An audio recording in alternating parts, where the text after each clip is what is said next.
Okay. Hi viewers, welcome to Friday posters. So మనందరికీ తెలిసిన శివం బజీ ఒక డిఫరెంట్ ఫిలింతో, డిఫరెంట్ కాన్సెప్ట్తో, అసలు ఊహించలేని ఒక ట్విస్ట్తో తీసిన సినిమాకి అప్సర్ గారికి గామా అవార్డ్స్ వచ్చాయి. సో అండ్ ఆయనకి విష్ చేస్తూ అండ్ తర్వాత వచ్చే ప్రాజెక్ట్స్ ఏంటో ఆయన మాట్లాడో తెలుసుకుందాం. First congratulation sir. Thank you thank you brother. And Gama award వచ్చేలా చేసినందుకు తెలుగు ప్రేక్షకులందరికీ thank you very much. And special jury Gama Shri Kodanda Ramareddy గారికి, బి గోపాల్ గారికి, కోటి గారికి అండ్ ఆర్గనైజర్ కూడా స్పెషల్ థ్యాంక్స్. అండ్ నేను అక్కడి దాకా వెళ్ళడానికి నా జర్నీలో మొదటి మెట్టైన మా ప్రొడ్యూసర్ మహేశ్వర్ రెడ్డి గారికి, మా హీరో అశ్విన్ బాబు గారికి, మిగతా చీఫ్ టెక్నీషియన్స్ అందరికీ thank you very much. So sir, first film Gandharva, తర్వాత వచ్చి Shivam Bhaje, different concepts, suspense thrillers మీద ఎక్కువ ఇంట్రెస్ట్ చూపిస్తున్నారు. అంటే సస్పెన్స్ మీకు బాగా ఇష్టమా సార్? జనాలు సస్పెన్స్లో పెట్ట ఇష్టమా? సస్పెన్స్ అంటే మనందరి లైఫ్లోనే చిన్న సస్పెన్స్ ఉంది.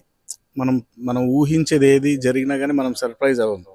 ఇప్పుడు ఇంట్లోకి వెళ్ళి మీరు ఏమైనా తీసుకెళ్తున్నారు, తెస్తున్నారని తెలిసి మీ ఇంట్లో వాళ్ళు కూడా సర్ప్రైజ్ అవ్వరు.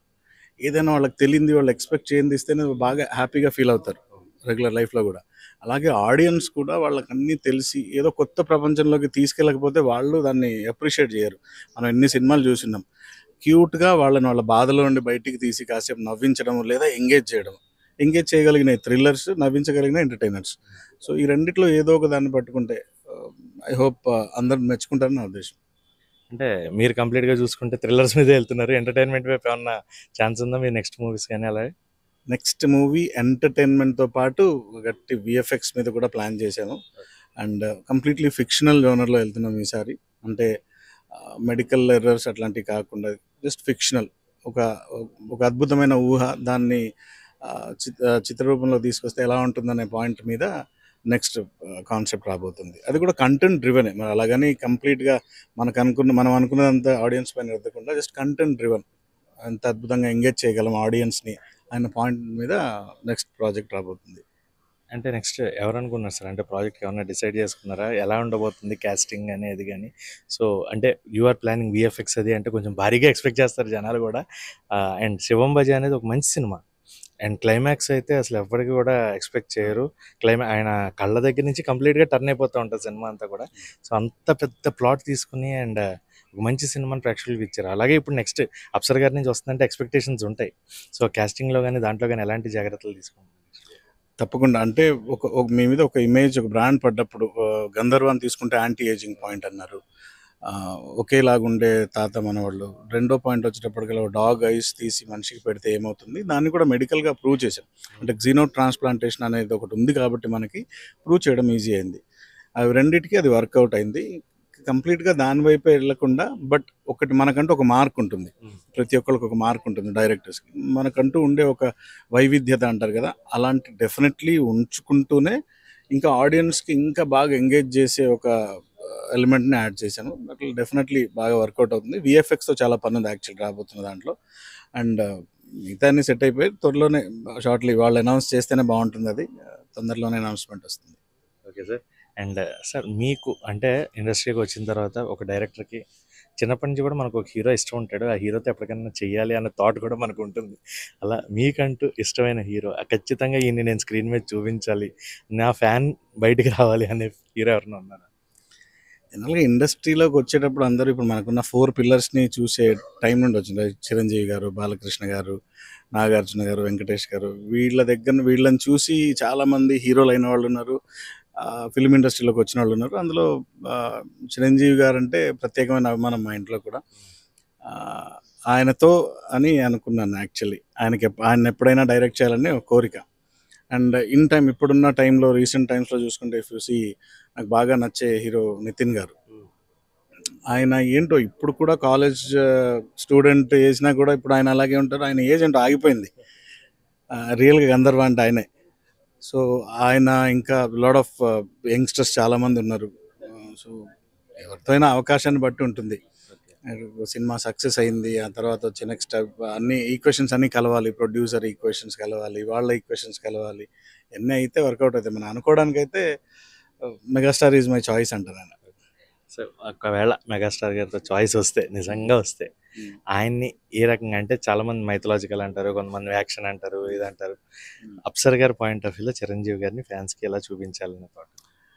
సింపుల్ స్ట్రైట్, ఎక్కువ టైం తీసుకుంది దీనికి. హర్రర్ ఆయన ఇప్పటి వరకు టచ్ చేయని జానర్ అది ఎందుకు సార్ అంటే మీరు చెప్తున్న నాకే డిఫరెంట్గా ఉంది కదా. ఇప్పుడు మీ ఆయన హర్రర్ సినిమాలు ఏమైనా గుర్తున్నాయా మీకు? లేవు కదా. లేదు. ఆయన అన్నీ చేశారు. హర్రర్ ఒకటి మిస్ అయిపోయిందని నాకు ఫీలింగ్ ఉంది స్ట్రాంగ్గా. ఇన్ఫ్యాక్ట్ నేను ఆయన ఊహించుకుని రాసి వాకాడ అప్పారావు గారి దగ్గర తీసుకెళ్ళాను కథని. హర్రర్ కథ అయితే చిరంజీవి గారికి ఎలా ఉంటుంది అని. ఆయన ఒకేసారి ఏంటి చిరంజీవి గారు అన్న షాక్లో ఉన్నారు అప్పుడు. బట్ ట్రూలీ స్పీకింగ్ ఆయనకి బాగుంటుంది చాలా. ఆయన ఏదైనా చేసేయగలరు. ఆయనకున్న ఈ ప్రపంచంలో ఎవరికి లేదు. సో ఆయనకి అదొకటి బ్యాలెన్స్ ఉందని నా ఫీలింగ్ యాజ్ ఎ ఫ్యాన్ బాయ్గా. మెగాస్టార్ చిరంజీవి గారు హర్రర్ కూడా చేస్తే ఫుల్ఫిల్ అయిపోద్ది అన్న ఫీలింగ్ ఉంది నాకు. నేను వెళ్తే డెఫినెట్లీ హర్రరే అప్రోచ్ అవుతా. అంటే ఒకవేళ మీరు అంటే చిరంజీవి గారు కాకుండా హర్రర్ అంటున్నారు కాబట్టి హర్రర్ని డిఫరెంట్ వేస్లో చూస్తున్నారు, డిఫరెంట్ వేస్లో ప్రొజెక్ట్ చేస్తున్నారు డైరెక్టర్స్ ఈ మధ్యన. కామెడీ హర్రర్ ఉంది, థ్రిల్లింగ్ హర్రర్ ఉంది, భయపెట్టి బాగా కుర్చీలోనే అలా అంటే ముందుకు వచ్చి చూడడం అంటాం కదా సార్, ఆ థ్రిల్లింగ్ ఎలిమెంట్లో ఆ టైప్ ఆఫ్ హర్రర్ ఉంది. ఇంకో డిఫరెంట్ జానర్స్ ఉన్నాయి. మీరు హర్రర్ని ఏ పాయింట్ ఆఫ్ వ్యూలో, అంటే థ్రిల్లింగ్ ఎలిమెంట్లో మీరు సక్సెస్, మాకు అర్థమైపోయింది అది. And next entertainment and VFX అన్నారు, దట్ వచ్చిన తర్వాత విల్ సీ. బట్ హర్రర్ని మీ పాయింట్ ఆఫ్ వ్యూలో, అప్సర్ గారి పాయింట్ ఆఫ్ వ్యూలో what is your point? Horror ఇప్పటి వరకు మనకున్న సినిమాలు హర్రర్ ఎలా ఉన్నాయి? ఓ జంట వెళ్తుంది ఒక విల్లాలోకి, వెళ్ళంగానే లోపలికి ఒకటి ఎంటర్ అవుద్ది, దాన్ని విడిపించుకొని బయటికి రావాలి. This is very regular horror format. నా దగ్గర ఉన్న కథలు, మేము అనుకున్న కథలో దాన్ని కొద్దిగా దాటి బయటికి వెళ్ళామన్నమాట. హర్రర్ అంటే ఇంకోలా కూడా చూపించవచ్చు. ఇంకా ఆర్టిస్ట్ పర్ఫార్మెన్స్ని బట్టి దాన్ని అప్గ్రేడ్ చేసుకోవడం, అప్స్కేలింగ్ చేసుకోవడం ఉంటుంది. బట్ డెఫినెట్లీ మేము అనుకుంటున్నారు కదా, అంటే ఇప్పుడు నేను హర్రర్ చేస్తున్నాను కాదు, జనరల్లీ మీరు చిరంజీవి గారి గురించి అడిగారు కాబట్టి హర్రర్ కథ గురించి చెప్పాలంటే, అంటే బియాండ్ ది లిమిట్స్, అంటే ఒక ప్రదేశం అని, ఒక రాష్ట్రం అని, ఒక స్టేట్ అని, ఒక కంట్రీ అనేది కాకుండా దాటేసి వెళ్ళిపోయిన హర్రర్ కదా అది. Sir as a director one last question మీకు. You will watch movies, regular will watch movies. మా అందరి పర్సెప్షన్ ఒకలా ఉంటుంది, డైరెక్టర్గా మీ పర్సెప్షన్ ఒకలా ఉంటుంది. రీసెంట్గా మీరు చూసిన సినిమాల్లో అరే this is the absolute film, along with sound అవ్వచ్చు, స్క్రీన్ ప్లే అవ్వచ్చు, స్టోరీ నరేషన్ అవ్వచ్చు, యాక్టర్స్ పెర్ఫార్మెన్స్, ఇది కదా సినిమా అనిపించిన సినిమా ఏంటి సార్ రీసెంట్గా మీరు చూసిన?